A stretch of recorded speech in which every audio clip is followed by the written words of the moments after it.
Bukas na yung flight ko, Zoe. Hindi ka man lang ba makikipagkita sa akin? Kahit for one last time.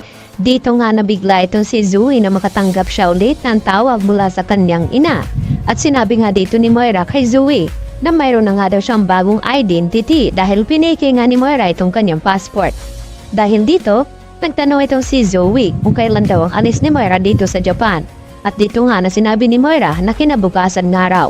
At nakiusap naman itong si Zoe na hindi ba daw si Moira makipagkita sa kanya kahit sa huling pagkakataon. At napaisip naman itong si Moira na gusto niya ngang makita ang kanyang anak at gusto niyang isama ito sa pag-alis.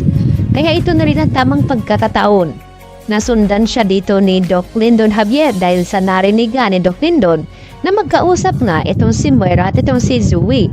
At ang gusto nga mangyari ni Zoe na hulihin nila itong si Moira at dahil sa tulong dito ni Doc Lyndon at makukumpirma nga ni Doc Lyndon Javier na piki nga itong passport na pinagawa ni Moira kaya hindi nga tuloy makaalis ng tuluyan itong si Moira sa kanyang kinaroroonan dahil haharangan naman ito nila RJ at nila ni Annalyn. Samantala, nalaman naman ngayon ni Giselle ang ginawa nga dito ni Doc Carlos Benitez na pinuntahan daw di umano ni Carlos itong kanilang saksi dito sa kaso dito ni Moira.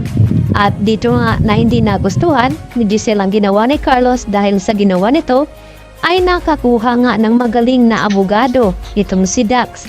At yun ang ipinagtataka ni Giselle na kung papaano daw nakakuha ng magaling na abogado itong si Dax na ito na wala nga itong access na kayamanan o pera na makukuha. Kaya dito naman na sinabi ni Carlos na wala naman daw masama kung pupuntahan niya ito at kausapin. Kaya dito na nga naghinala ng husto itong si Giselle na baka itong si Carlos may kinalaman din dito kay Dax.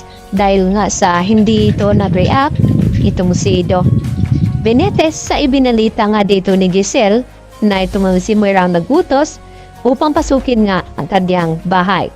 At nagalit na lamang bigla itong si Carlos na tinawagan niya itong si Moira at sinabi na walang hiya ito na kung bakit ay pinapapasok ng magnanakaw itong kanyang tahanan at muntik-muntikan ng masaktan itong si Lynette at si Moira din ang nagiging dahilan na kung bakit hanggang ngayon ay trauma pa rin daw itong si Lynette. Kaya sinisisi naman ngayon ni Carlos Benitez itong si Moira na kung bakit nagawa pa niya itong tulungan. Patulan na nga rin magawa pa itong si Carlos dahil tuso nga itong si Moira. Yan naman ang sinasabi ni Moira dito nga kay Carlos. Kaya gagawin naman lahat ngayon ni Moira na makaalis upang matakasan nga itong si Lynette at ang mga pulis na humahabol sa kanya. Subalit bago nga umalis itong si Moira ay nagsabi pa siya dito kay Zoe na hindi daw niya bibigyan ng happy ever after na happiness itong si Lynette at RJ. Kaya gusto niya bumalik sa Pilipinas upang maghiganti at pagbayarin daw niya itong si Lynette. At sinabi naman ni Zoe dito kay Moira na sana raw ay kalimutan na lamang ni Moira itong kanyang paghihiganti at magbagong buhay na lamang.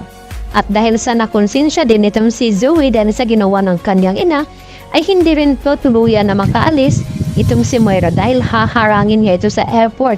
At ito na ngang si mismong si Zoe ang magsiwalat na piki nga itong passport at itong si Doc Lyndon kaya mapapatunayan nga nila ito na gawa-gawa ni Moira itong kanyang bagong identity.